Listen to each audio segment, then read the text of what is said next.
ketika kami memuji dan menyembah-Mu tadi, Engkau bertata di atas pujian penyembahan kami. Dan kami juga percaya saatnya Engkau mau berfirman kepada kami, Engkau mau berbicara kepada kami, Engkau mau berkata-kata kepada kami. Kami mau buka hati kami, Bapa, untuk kebenaran firman. Kami siapkan hati kami sebagai tanah yang subur, sehingga ketika benih itu jatuh di tanah hati kami, benih itu akan tumbuh berakar dan berbuah dalam hidup kami. 30, 60 dan 100 kali lipat. Berbicaralah kepada setiap kami, Bapa, dan pakai hamba-Mu hanya sebagai alat, tidak lebih daripada itu. Kuduskan, sucikan hamba-Mu oleh kuasa darah Tuhan Yesus, sehingga hamba layak menjadi alat daripada Engkau.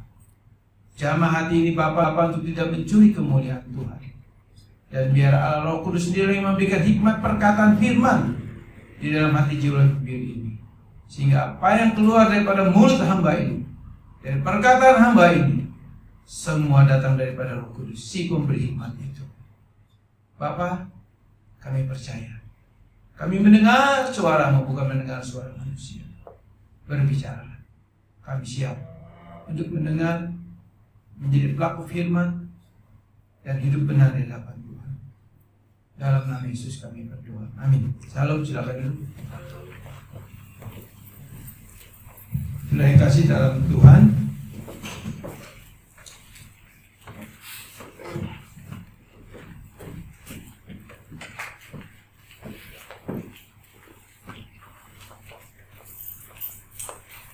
Kita waktu tanggal 13 Desember jam 6 sore kita merayakan ibadah Natal di Resto Dewi Air, dan saya bersyukur tidak banyak yang datang. Kenapa saya bersyukur tidak banyak yang datang? Satu, kita betul-betul menjaga social distancing, dan itu keinginan kita terpenuhi dan Tuhan jawab, saudara. Nah, dalam khotbah saya di Natal, ibadah Natal itu saya padatkan sehingga tidak detail, saudara. Dan pada hari ini, hari Minggu ini, saya akan lanjutkan khotbah saya, yaitu supremasi Allah di dalam Yesus Kristus. Saya bicara mengenai atribut Allah yang ada di dalam Yesus Kristus. Yesus Kristus adalah 100% Allah, Dia 100% manusia. Alkitab katakan demikian. Demikian juga iman Kristen berkata seperti itu. Kita mempercayai Dia 100% Allah, Dia juga 100% manusia. Tetapi sebagai 100% Allah, tentu Dia harus punya atribut-atribut Allah di dalam pribadinya. Kalau tidak punya, berarti Dia bukan Allah, saudara. Dan yang seperti saya katakan, dari keempat Injil ini dan dari kitab Perjanjian Baru, sangat jelas sekali bagaimana Kristus memiliki 7 atribut Allah di dalam pribadinya. Karena Dia memang esensinya adalah Allah. Dan ini harus kita ketahui. Saudara tahu, setiap bulan Desember, dunia itu merayakan perayaan Natal, saudara. Semua. Dan hampir boleh dikatakan 90% manusia di muka bumi ini, mereka tahu Natal itu identik dengan kekristenan. Natal itu identik dengan kelahiran Tuhan Yesus. Setuju nggak? Ya, betul. Jadi mereka juga tahu Tuhannya orang Kristen adalah Yesus Kristus. Tetapi tahunya mereka tentang pribadi Yesus itu sampai di mana? Ini penting. Saya percaya orang dunia mengenal Yesus hanya sebatas, oh Yesus itu Tuhannya orang Kristen.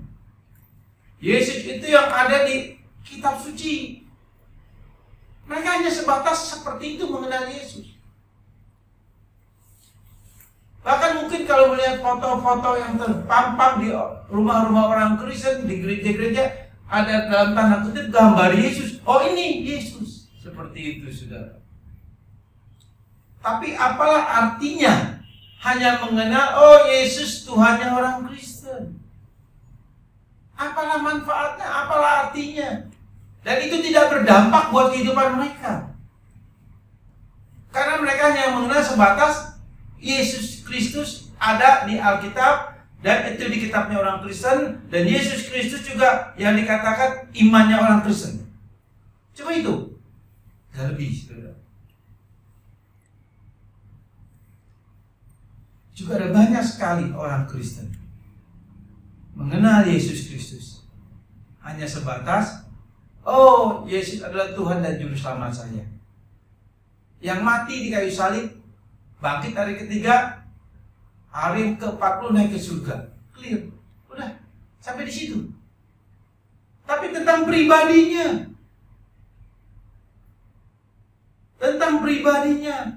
ini sangat penting, saudara.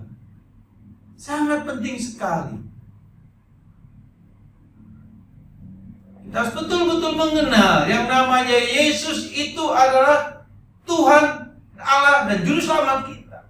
Nah, kalimat Allah yang disandang oleh Yesus Kristus berarti dia disebut juga Allah 100%. Kalau dia Allah 100%, berarti yang tadi saya katakan harus ada atribut-atribut Allah di dalam pribadi Yesus, dan Yesus harus betul-betul menunjukkan dia adalah Allah. Ini yang saudara dan saya harus ketahui. Di dalam Yohanes pasal 1 ayat 10 dikatakan dia datang kepada umat kepunyaannya. Dia datang dan dunia tidak mengenal dia. Dikatakan demikian, saudara. Di dalam Yohanes pasal 1 ayat 10 dikatakan Yesus datang ke dunia, atau firman yang menjadi manusia itu, tapi dunia tidak mengenal dia. Dikatakan demikian, saudara. Nah, bicara dunia ini, bicara siapa? Bicara manusia yang ada di dunia ini. Manusia yang sudah jahat, yang sudah jatuh dalam dosa. Nah, maksudnya juga di dalam ayat 10 itu juga termasuk orang-orang Yahudi, bangsa pilihan Tuhan. Yang mana bangsa Yahudi ini, mereka sudah menerima nubuatan dari sejak zaman Musa. Musa sudah bernubuat di dalam kitab Ulangan bahwa nanti akan ada datang Mesias. Bahkan di dalam kitab Pentatuk itu, di dalam kitab 5 kitab Musa, di dalam Kejadian pasal 3 ayat 15, dengan sangat jelas sekali Allah membuat perjanjian bahwa akan datang Mesias. Lalu kitab-kitab lain ditulis semua. Mereka menubuatkan tentang kedatangan Yesus. Dan secara spesifik dan sangat jelas sekali di dalam kitab Yesaya pasal 9 ayat 5 dengan sangat jelas sekali siapa itu Yesus. Jelas sekali semua. Tanda-tandanya sudah diberikan. Tapi faktanya ketika Yesus lahir ke dunia 2000 tahun yang lalu, lahir di kandang domba. Dan ketika orang Majus datang menemui Raja Herodes, lalu Raja Herodes memanggil para ahli Taurat, para imam-imam, bertanya, di mana raja orang Yahudi yang lahir itu? Mereka semua nggak tahu. Imam-imam tidak tahu, ahli Taurat nggak tahu, orang Farisi nggak tahu. Aneh, saudara. Padahal kitab suci sudah menubuatkannya. Jadi secara pribadi juga, bangsa pilihan Tuhan umat Israel tidak mengenal siapa Yesus bahkan sampai hari ini. Itu umat pilihan. Bagaimana dengan saudara dan saya? Apakah saudara betul mengenal Yesus secara pribadi? Dan Yesus, saudara betul-betul tahu dia adalah 100% Allah. Dan saudara tahu tentang atribut Allah yang ada di dalam pribadi Yesus. Memang dalam ibadah Natal 13 Desember minggu lalu saya tidak menjelaskan secara spesifik. Saya hanya menjelaskan 7 atribut Allah yang ada pada Yesus, sehingga dia disebut supremasi Allah di dalam Yesus, yaitu adalah berdaulat, maha tahu, maha hadir, maha kuasa, maha kekal, tidak berubah, tidak terbatas. 7 atribut Allah itu semua ada pada Yesus. Saya tidak menyebut secara spesifik, tetapi pagi dan siang ini saya akan sebutkan 7 atribut itu secara poin per poin. Dan kita belajar saat ini, saudara. Terus belajar, harus mengetahui hal itu, saudara. Sebab iman Kristen itu pusatnya hanya kepada Yesus Kristus Tuhan. Ya, saya katakan, iman Kristen pusatnya hanya kepada Yesus Kristus Tuhan yang menjadi Tuhan dan Juru Selamat secara pribadi buat saudara dan buat saya. Bagaimana saudara dan saya percaya ketika saudara bahwa pasti saya akan diselamatkan ketika kita mengalami kematian. Tapi kalau kita tidak mengenal dia secara pribadi, ini bagaimana kita bisa mempertanggungjawabkannya? Kalau gitu kita beriman kepada siapa? Beriman kepada Yesus yang dikatakan oleh orang-orang saksi Yehova, oleh orang-orang modalis atau orang-orang Sabelius. Mereka juga beriman kepada Yesus. Tapi Yesus yang mereka imani adalah bukan Yesus yang dikatakan kitab suci. Tapi Yesus yang mereka imani adalah Yesus menurut pola pikir mereka, menurut pengetahuan mereka. Sehingga mereka menciptakan Yesus yang baru. Itu orang-orang saksi Yehova.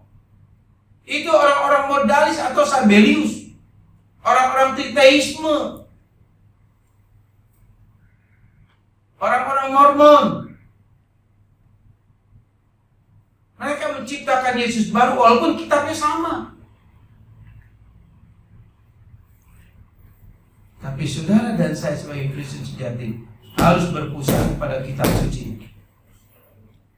Setuju saudara? Oke. Dan kita lihat Yohanes 10 ayat 14 dan 15. Ini di dalam bahasa Indonesianya, ini ayat 14-15 ini terpisah, saudara. Tapi kalau kita lihat teks aslinya, itu menjadi satu. Itu yang disebut teks yang panjang. Di dalam bahasa Yunaninya, ayat 14-15 ini menjadi satu, saudara. Bukan menjadi dua. Nah, kalau dalam bahasa Indonesia, kalau kita baca, akulah gembala yang baik, dan aku mengenal domba-dombaku, dan domba-dombaku mengenal aku. Ayat 15, sama seperti Bapa mengenal aku dan aku mengenal Bapa, dan aku memberikan nyawaku bagi domba-dombaku. Nah saudara, kalau saya baca di dalam teks aslinya Yohanes 10, 14, 15 demikian bunyinya. Teks aslinya saudara, perhatikan. Akulah gembala yang baik, sama seperti Bapa mengenal aku dan aku mengenal Bapa, begitu juga aku mengenal domba-dombaku dan domba-dombaku mengenal aku, dan aku memberikan nyawaku bagi domba-dombaku. Nah, terbalik ya? Terbalik kan, tumpang tindih kan kalau ayat ini. Betul? Nah, ayat aslinya tidak seperti ini, saudara. Makanya betapa pentingnya kita mempelajari firman Tuhan secara teologis. Supaya enggak rancu, enggak tumpang tindih.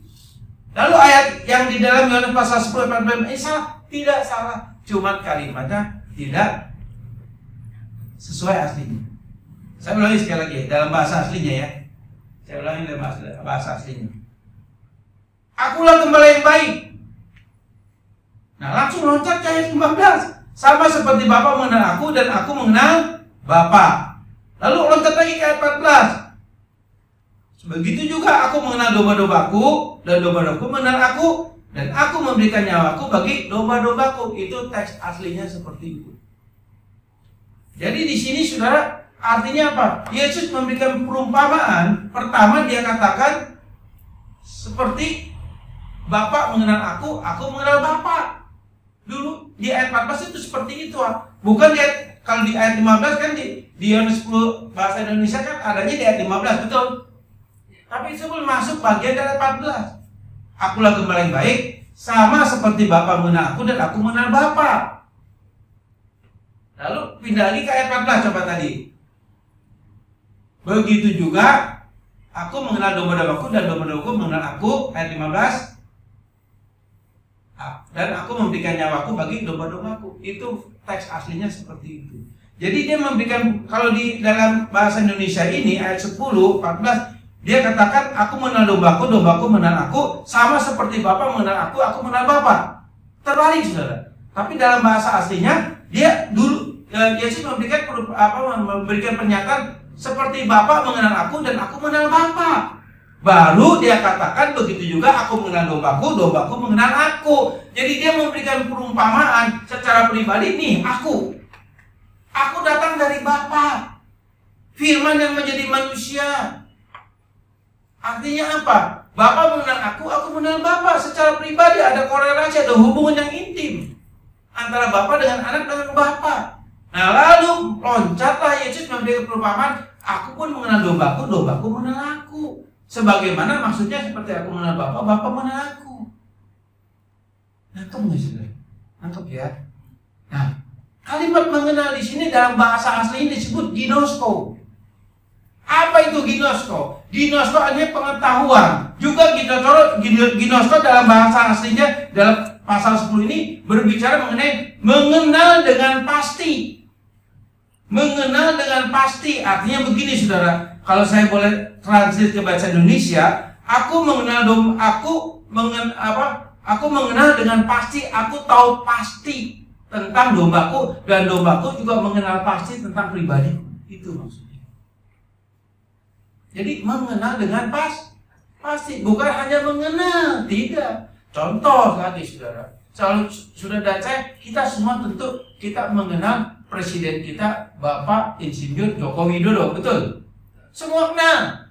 Melihat fotonya langsung, oh ini presiden saya, betul? Kita mengenal dia. Beliau presiden yang luar biasa. Saya bukan kampanye saudara, tapi memang betul fakta Pak Jokowi presiden yang luar biasa yang punya kerinduan memajukan bangsa ini terlepas dari korupsi. Kita mengenal beliau, mengenal visi misinya. Tapi kalau beliau ketemu kita, kira-kira bisa menyapa kita? Kita bisa nyapa dia, halo Pak Jokowi, tapi dia, kamu siapa? Betul? Dia nggak kenal kita, tapi kita kenal dia. Nah, jangan sampai sudah dari saya mengenal Yesus, saya beriman kepada Yesus. Tapi Yesus katakan apa? Aku tidak kenal engkau. Menyalah engkau membuat kejahatan. Sudah kasih dalam Tuhan Yesus. Jangan main-main dengan iman kita. Saya serius, saudara. Mungkin saudara lebih senang mendengar khotbah-khotbah yang bersifat praktis, yang sifatnya hanya memoles perasaan saudara. Wah, ini khotbah bagus, menyenangkan, bla bla bla bla, enak didengar. Saudara yang kasih, itu tidak membuat imanmu bertumbuh, rohanimu bertumbuh. Tapi pengenalan yang benar, pengajaran yang benar, itu akan membuat iman kita bertumbuh, rohani kita bertumbuh. Ini penting, saudara. Saudara yang kasih dalam itu. 7 atribut Allah ada pada Yesus Kristus. Yang pertama, kita lihat Matius pasal 9 ayat 1 sampai 8. Matius pasal 9 ayat 1 sampai 8. Nah, di sini bagaimana diceritakan? Ya, saya akan bacakan, lebih enak lagi dibacakan. Matius pasal 9 ayat 1 sampai 8. Sesudah itu naiklah Yesus ke dalam perahu, lalu menyeberang, kemudian sampailah ia ke kotanya sendiri. Maka dibawa oranglah kepadanya seorang lumpuh yang terbaring di tempat tidurnya.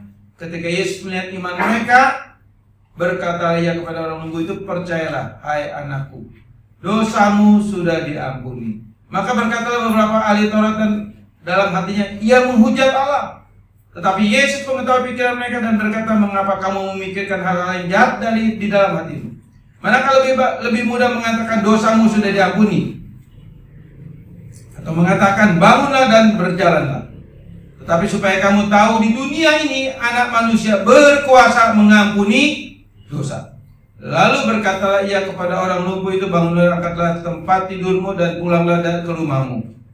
Dan orang itu pun bangun lalu pulang. Maka orang banyak melihat hal itu takut, lalu memuliakan Allah yang telah memberikan kuasa sedemikian kepada manusia.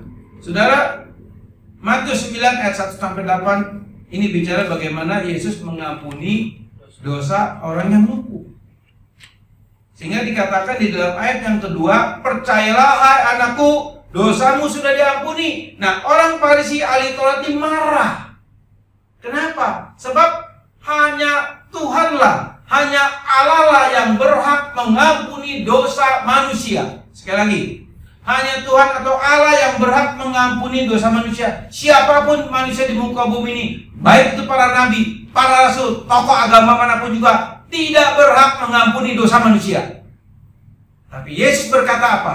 Hai anakku, dosamu sudah diampuni. Lalu orang-orang Farisi, ahli Taurat, para imam kaget dan marah. Ia menghujat Allah. Artinya apa? Mereka berpikir bahwa Yesus menyamakan dirinya seperti Allah. Sebab hak manusia tidak berwenang untuk memberikan pengampunan dosa, termasuk nabi, rasul dan lain sebagainya, saudara. Tapi Yesus berkata, ya anakku, dosamu sudah diampuni. Lalu ayat 6 kita baca. Tetapi supaya kamu tahu bahwa di dunia ini anak manusia berkuasa mengampuni dosa. Ini otoritas. Ini bicara mengenai kedaulatan. Hanya orang yang berdaulat, yang berotoritas bisa mengampuni dosa manusia. Yesus berotoritas, Yesus berdaulat karena dia Allah yang punya kepribadian, yang telah menjadi manusia. Dan karena dia Allah, dia berdaulat, dia berotoritas untuk mengampuni dosa manusia. Jadi kalau sudah dan saya berbuat dosa, dan kita setiap hari pasti melakukan perbuatan yang berdosa, sadar dan tidak sadar, sengaja tidak sengaja, sudah dan saya setiap hari melakukan perbuatan yang berdosa. Dan kita harus datang, Tuhan Yesus, ampuni dosa saya. Sebab hanya Dia yang bisa mengampuni dosa saudara dan saya. Dan Dia telah mati di kayu salib untuk semua dosa saudara dan saya. Dia menanggung dosa saudara dan saya, yang dulu, yang sekarang, yang akan datang, yang sudah akan perbuat. Dia sudah ampuni dosa saudara. Tinggal kita datang kepadanya dengan penuh pertobatan. Tuhan, ampuni dosa saya. Yesus punya atribut kedaulatan Allah. Dia berotoritas mengampuni dosa manusia. Nangkep saudara? Oke ya? Nangkep ya? Berarti dia adalah Allah yang berdaulat sehingga dia bisa mengampuni dosa manusia. Nangkep saudara ya?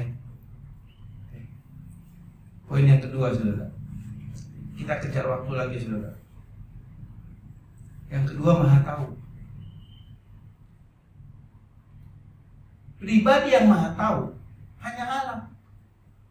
Tidak ada manusia manapun, siapapun juga, nabi, rasul, pendiri agama, pemuka agama, tokoh agama manapun, tidak Maha Tahu.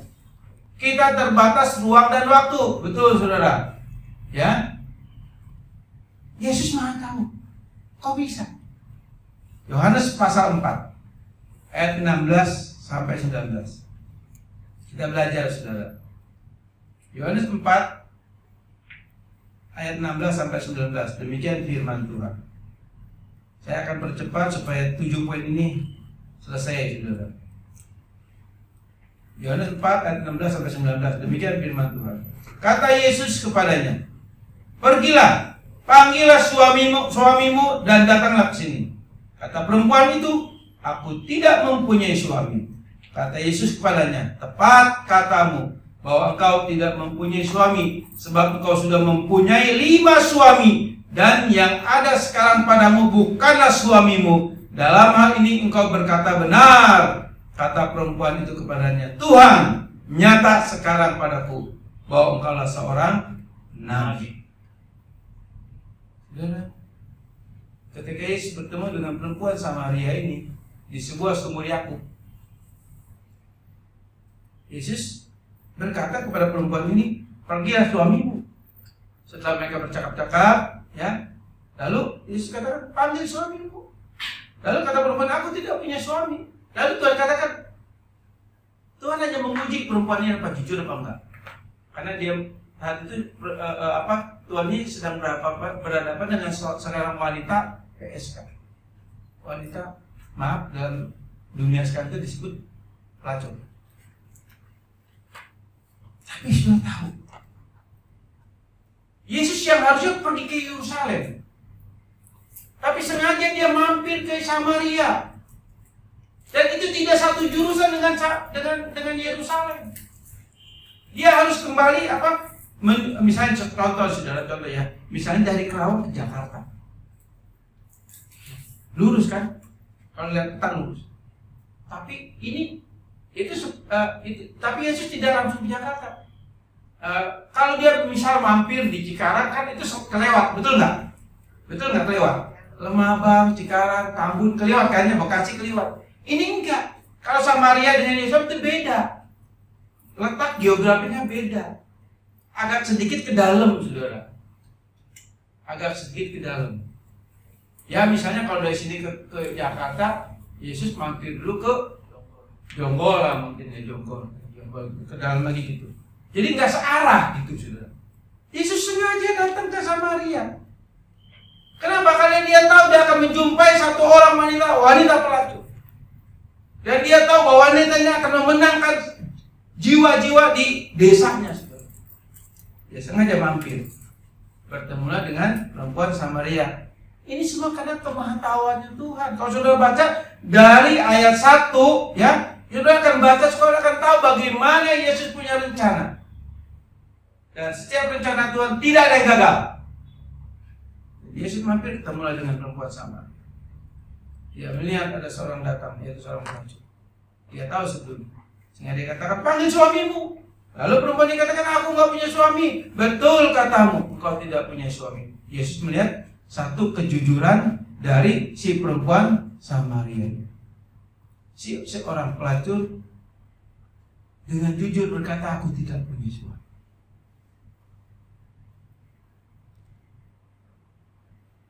Dia tidak menutupi aibnya. Dia tidak menutupi statusnya. Saudara, sehingga Tuhan memuji perempuan Samaria ini. Dipuji. Dikatakan apa? Tepat katamu bahwa engkau tidak punya suami. Yesus senang dengan pengakuan ini. Yesus senang dengan kejujuran. Yesus juga senang dengan sikap saudara saya yang jujur di hadapan Tuhan. Saya selalu katakan, kalau kita tidak bisa jujur terhadap diri sendiri dengan keadaan kita tidak akan pernah bisa jujur di hadapan Tuhan. Ingat itu. Kita harus jujur terhadap diri kita sendiri. Siapa kita?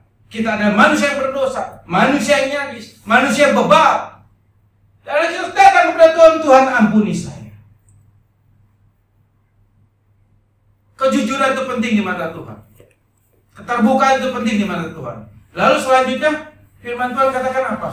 Sebab engkau sudah punya 5 suami. Dan yang ke-6 sekarang itu bukan suami kamu. Artinya dia adalah wanita simpanan. Mungkin kumpul kebo, saya nggak ngerti, saudara. Jelas sekali semuanya. Tapi perjumpaan orang Samaria ini, perempuan Samaria dengan Tuhan Yesus, membawa perempuan ini kepada pertobatan.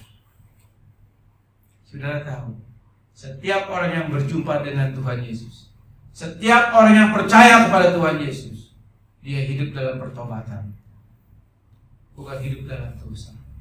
Ini poin, saudara. Ini penting. Saudara dan saya mengaku percaya Yesus, engkau dan saya harus bertobat dan harus hidup dalam pertobatan dalam kebenaran firman. Dan apa yang terjadi selanjutnya, saudara? Kita tahu dari satu wanita ini, perempuan PSK ini yang menjadi sampah di tengah-tengah masyarakat ini, orang satu desa bertobat olehnya. Dan bahkan Tuhan tinggal 2 hari di situ, memberikan pengajaran-pengajaran, sehingga satu desa itu bertobat oleh satu wanita PSK. Saudara yang kasih dalam Tuhan, dalam jemaat GBI Gerintu ini, yang nanti berubah nama menjadi GBI Dewi Air, kemungkinan seperti itu. Saya berharap semua jemaat di tempat ini seperti perempuan Samaria ini, menjadi saksi Kristus. Menjadi saksi Kristus. Dan pertobatan perempuan ini tidak membutuhkan waktu bertahun-tahun. Dalam 1 hari dia bertobat, dalam 1 hari dia berbuah.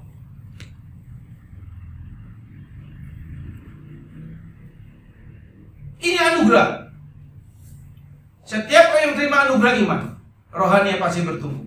Setiap orang yang terima anugerah iman, pasti punya kerinduan untuk mendengar firman Tuhan, mempelajari firman Tuhan, sungguh-sungguh fokus ketika membaca dan mendengar firman Tuhan. Tidak main-main. Jadi poin yang kedua, Yesus Maha tahu. Jelas, clear ya. Yang ketiga, saudara, Maha hadir. Matius 28 ayat 20. Ini yang mana agung. Sebetulnya masih banyak ayat-ayat, saudara. Tapi saya hanya mengambil beberapa ayat saja, saudara. 1-2 ayat karena waktu, saudara. Ya. Matius 28 ayat 20. Demikian firman Tuhan. Maka dan ajarlah mereka melakukan segala sesuatu yang telah kuperintahkan kepadamu. Dan ketahuilah, aku menyertai kamu senantiasa sampai kepada akhir zaman. Aku menyertai kamu senantiasa sampai kepada akhir zaman. Ini adalah janji Yesus.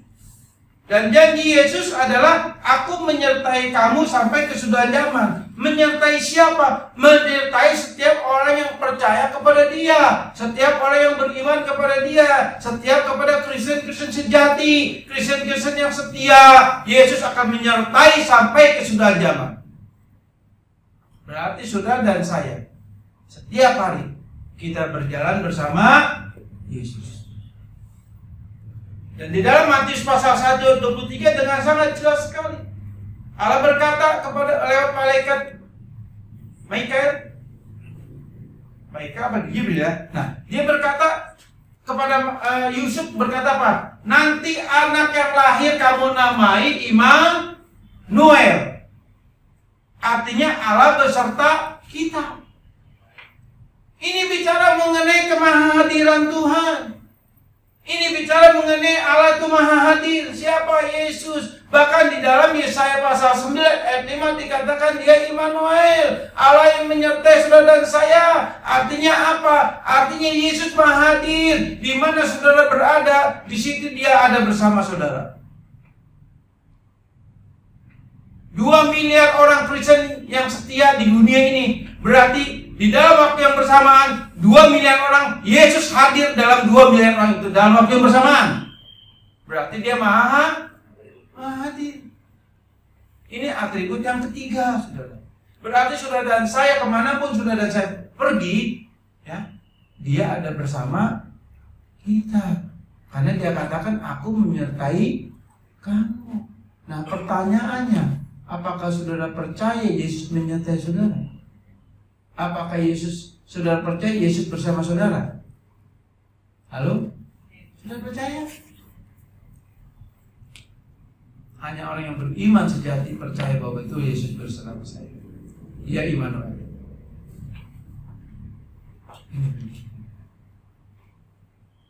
Yang keempat, Yesus Maha Kuasa. Markus pasal 4. Markus pasal 4 ayat 35 sampai 41. Markus pasal 4 ayat 35 sampai 41. Pada hari itu waktu hari sudah petang, Yesus berkata kepada mereka, marilah kita bertolak ke seberang. Mereka meninggalkan orang banyak itu, lalu bertolak dan membawa Yesus beserta dengan mereka dalam perahu di mana Yesus telah duduk, dan perahu lain juga menyertai Dia. Lalu mengamuklah taufan yang sangat dahsyat dan ombak menyembur masuk ke dalam perahu, sehingga perahu itu mulai penuh dengan air.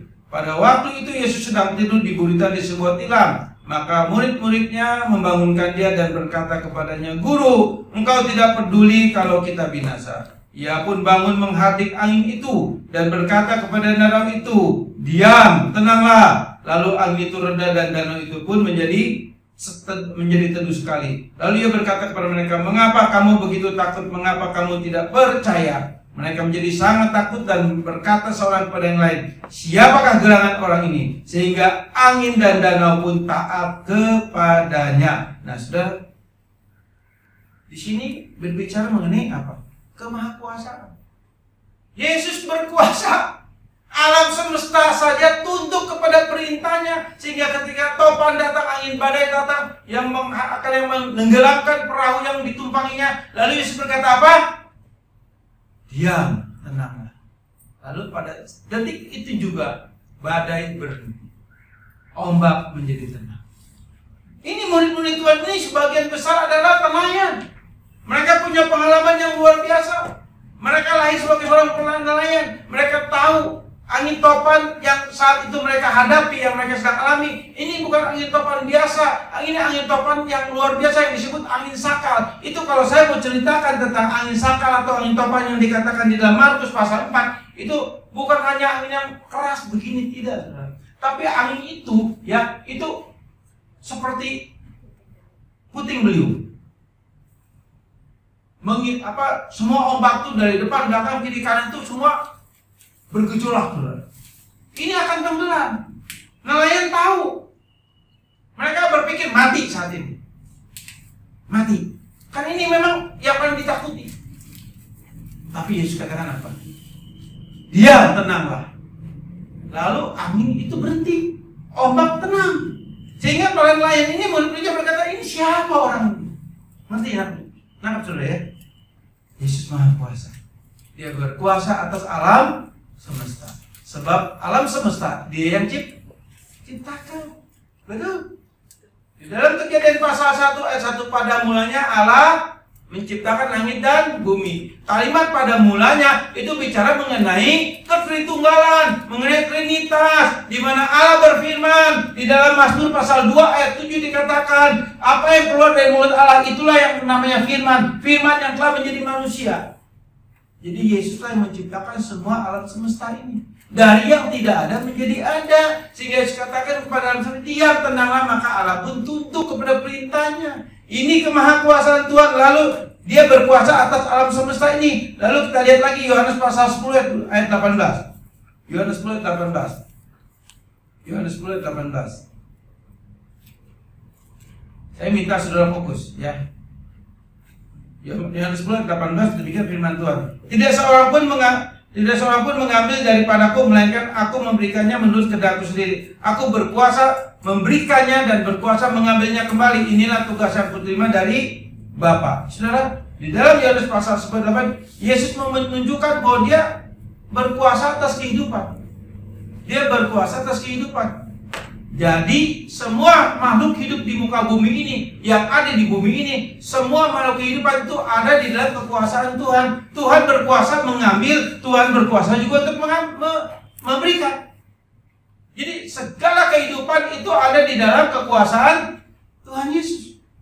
Jadi Dia selain berkuasa atas alam semesta ini, Dia juga berkuasa atas semua makhluk yang hidup di muka bumi ini. Nah, Yesus katakan di dalam Yohanes 14 ayat 6 dikatakan apa? Akulah jalan, kebenaran, dan hidup. Tidak ada seorang pun yang sampai kepada Bapa kalau tidak melalui aku. Perhatikan di dalam ayat 6 dari Yohanes pasal 14, akulah jalan, kebenaran, dan hidup. Kalimat jalan itu artinya bicara di sini ya, kalau percaya perumpamaan, lewat Dialah kita akan menuju mengenal kebenaran, menerima kebenaran, yaitu Allah sendiri. Lalu Dia juga jalan yang memberikan kepada saudara dan saya kehidupan, yaitu kehidupan kekal. Jadi Dialah yang berkuasa atas kehidupan semua makhluk di muka bumi, termasuk saudara dan saya. Sehingga di dalam Yohanes 3:16, khotbah eksposisi saya, ya, khotbah berseri kita GBG Tuhan, itu sangat jelas sekali. Karena begitu besar kasih Allah akan dunia ini, sehingga Ia mengaruniakan anaknya yang tunggal, supaya setiap yang percaya kepadanya tidak binasa, melainkan beroleh hidup yang kekal. Jadi Dia pemilik kehidupan. Jadi sudah dikasih dalam Tuhan, Yesus Maha Kuasa. Dia berkuasa atas kehidupan manusia di muka bumi ini dan atas semua binatang-binatang makhluk yang di bumi ini. Juga Dia berkuasa atas seluruh alam semesta ini. Kita tahu saat ini kita sedang menghadapi pandemi virus corona. Lalu pemerintah menganjurkan 3M. Betul? Masker, masker, mencuci tangan, menjaga jarak. Ini perintah. Ini peraturan yang sudah pemerintah tetapkan bagi bangsa ini. Saudara dan saya sebagai orang Kristen sejati wajib mentaati 3 yang ini. Wajib. Kita wajib. Kalau saudara dan saya mentaati himbauan pemerintah ini, berarti sama juga saudara sedang mentaati firman Tuhan. Kok bisa? Bisa. Sebab di dalam Roma pasal 13 Paulus katakan setiap pemerintah itu datang daripada Tuhan dan kita wajib mentaati apa yang sudah pemerintah tetapkan. Jadi salah satu pemerintah tetapkan untuk menghadapi virus corona ini adalah 3M. Masker, mencuci tangan, menjaga jarak. Saudara saya wajib mentaatinya. Sama kita mentaati firman Tuhan. Artinya kalau kita mentaati 3M ini, kita tidak mencobai Tuhan. Sebab firman Tuhan katakan, jangan kamu mencobai Tuhan Allahmu. Itu berdosa. Nah, kalau saudara dan saya mengikuti 3M ini, berarti kita tidak mencobai Tuhan Allah, tapi kita mentaati firman Tuhan. Dan ketika kita mentaati ini, saya percaya virus corona tidak akan pernah menyentuh saudara dan saya.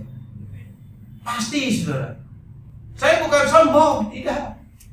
Kalau kita mentaati 3 ini yang pemerintah himbau, atau bangsa Indonesia mengikuti ini, saya percaya pertambahan pasien-pasien corona tidak akan bertambah.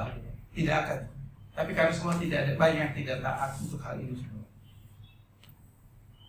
Tapi saudara dan saya perlu tahu, Yesus berkuasa atas kehidupan saudara dan saya. Dia pemegang kehidupan, dia sumber kehidupan. Tanpa seizin dia, saudara dan saya tidak akan pernah kena atau terpapar virus corona. Saya percaya akan ada perlindungan kuasa dari Yesus buat saudara dan saya. Karena dia maha kuasa, dia sumber kehidupan saudara dan saya. Kematian yang diakibatkan penyakit, kalau Tuhan tidak izinkan, itu tidak akan pernah terjadi. Tapi saudara dan saya harus mentaati apa yang pemerintah himbau. Sekali lagi saudara dan saya nggak perlu takut, nggak perlu khawatir, sebab dia penguasa, dan dia penguasa atas seluruh kehidupan ini. Dan dia maha kuasa, dia berkuasa atas alam semesta ini, dia berkuasa atas kehidupan ini. Yang kelima, saudara, maha kekal. Maha kekal. 1 Yohanes 5 ayat 20. Ya, cepat sedikit. 1 Yohanes 5 ayat 20. 1 Yohanes 5 ayat 20. Demikian firman Tuhan. Akan tetapi kita tahu bahwa anak Allah telah datang dan telah mengaruniakan pengertian kepada kita, supaya kita mengenal yang benar dan kita ada di dalam yang benar. Di dalam anaknya Yesus Kristus, dia adalah Allah yang benar dan hidup yang kekal. Sangat jelas sekali. 1 Yohanes pasal 5 dikatakan Yesus Kristus adalah Allah yang kekal, Allah yang benar dan Allah yang kekal. Memang di dalam dialah kita menemui kekekalan. Bahkan di dalam Yesaya pasal 9 dan 5 dikatakan Yesus itu Allah yang maha kekal. Ada, saudara. Yesaya 9 dan 5 dikatakan Yesus adalah Allah yang maha kekal. Dan juga di dalam Yohanes pasal 17 ayat 2, ya. Yohanes 17 ayat 2. Kita akan baca. Yohanes 17 ayat 2. Demikian firman Tuhan. Yohanes pasal 17 ayat 2. Sama seperti engkau telah memberikan kepadanya kuasa atas segala yang hidup, demikian pula ia memberikan hidup yang kekal kepada semua yang telah engkau berikan kepadanya. Artinya apa?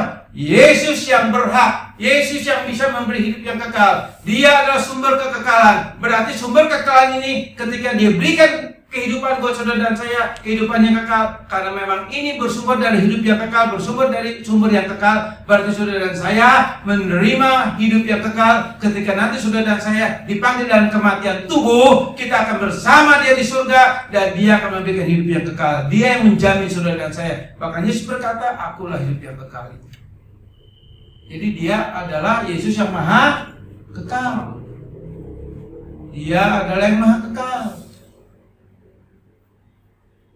Jadi sumber kekekalan hanya di dalam Yesus Kristus Tuhan. Ada nggak nabi, rasul, tokoh agama, pendiri agama yang berani berkata, kalau engkau percaya aku, engkau akan mengalami hidup yang kekal? Nggak ada.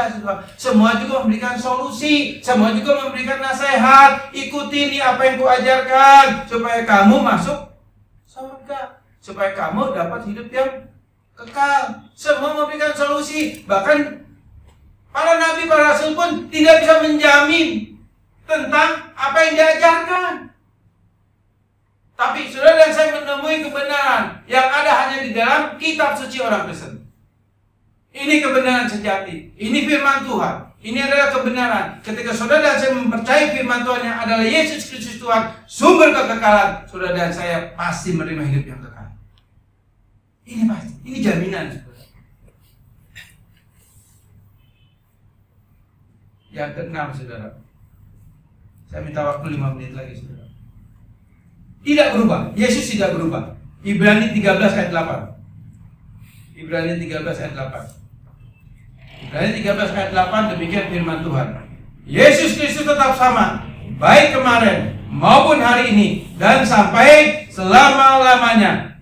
Ibrani pasal 13 ayat 8 ini bicara mengenai keterangan pribadi Yesus yang adalah 100% Allah. Ini bicara mengenai Yesus Kristus adalah 100% Allah, sehingga dikatakan oleh penulis Ibrani, Yesus Kristus tetap sama, baik kemarin maupun hari ini sampai selama-lamanya. Artinya dia tidak berubah. Dan ayat ini menunjuk kepada keilahian daripada Yesus Kristus. Ayat ini bicara mengenai Yesus 100% Allah. Artinya dia tidak pernah berubah. Dulu itu kapan? Dulu sejak sebelum adanya alam semesta ini, Yesus bersama-sama di dalam kekekalan bersama Bapa di surga. Itu bicara dulu, ya. Kemarin itu dulu, maupun hari ini. Hari ini berarti bicara setiap saat. Dia selalu Yesus. Dia adalah Allah yang tidak berubah, yang tidak berubah bentuk. Dia pribadi yang berdiri sendiri, yang ada di dalam kesatuan Allah Bapa, Allah Roh Kudus. Nah, artinya apa? Bicara hari ini itu bicara mengenai bahwa dia tetap tidak berubah dulu, hari ini, dan dikatakan selamanya. Artinya bicara ini dia tidak berubah dan kekal adanya dari awal sampai akhir, sehingga Yesus katakan, aku adalah Alfa dan Omega. Betul? Di dalam kitab Ayub berkata, aku Alfa dan Omega. Ini bicara mengenai apa? Mengenai dia tidak berubah. Yang ketujuh, yang terakhir, saudara, tidak terbatas. Yesus tidak terbatas oleh ruang dan waktu. Sekali lagi saya katakan, Yesus tidak berubah. Artinya tidak terbatas, artinya tidak terbatas oleh ruang dan waktu. Saudara, saya terbatas ya sama ruang dan waktu? Terbatas. Kalau saudara mau pulang, berarti saudara harus buka pintu dulu, turun tangga, betul? Olahraga sedikit lantai 3, saudara. Tapi nanti di DWR, saudara nyep, enak, kayak naik pesawat, saudara. Enak, saudara. Nanti saya ingatkan, bapak-bapak, ibu-ibu, encim-encim, nenek-nenek, apa gitu, oma-oma, apa-apa, yang walaupun pakai kursi roda pun bisa beribadah di lantai ini. Pakai ini. Nggak susah lagi. Tapi kalau ibu-ibu yang gemuk, wayahnya aja olahraga naik tangga. Iya, biar kurus gitu. Ya, setuju nggak? Ya. Jadi berarti mamanya si Markus juga suruh naik tangga karena beliau setuju. Nanti kalau dia ke gereja pas suruh naik tangga karena Markus siap suruh gitu. Lanjut, tidak terbatas, nanti tidak dapat ruang dan waktu. Yohanes 20:19, ya, ini terakhir. Yohanes 20 ayat 19.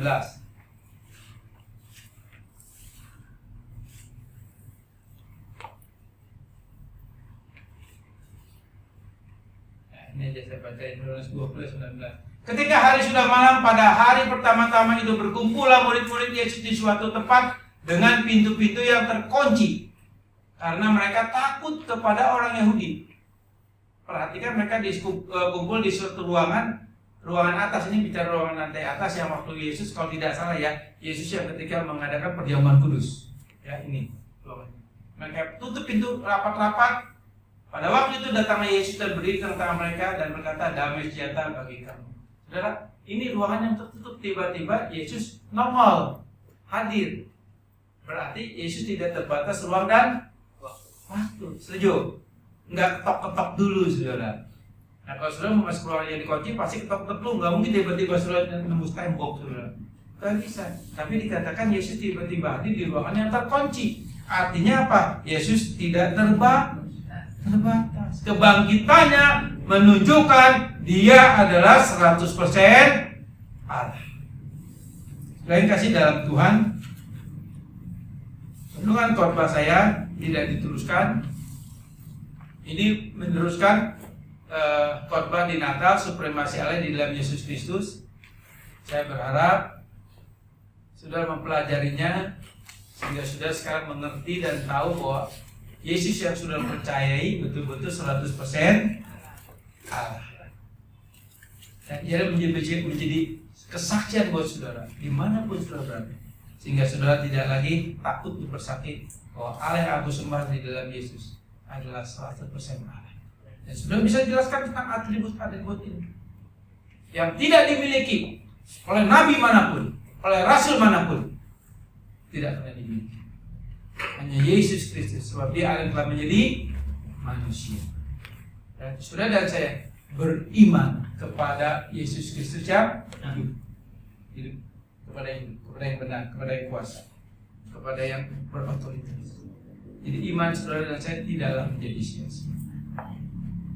Nanti di minggu yang akan datang atau di minggu pertama saya akan bawakan lagi mengenai supremasi Allah di dalam Yesus Kristus dari Ibrani pasal 1 ayat 3.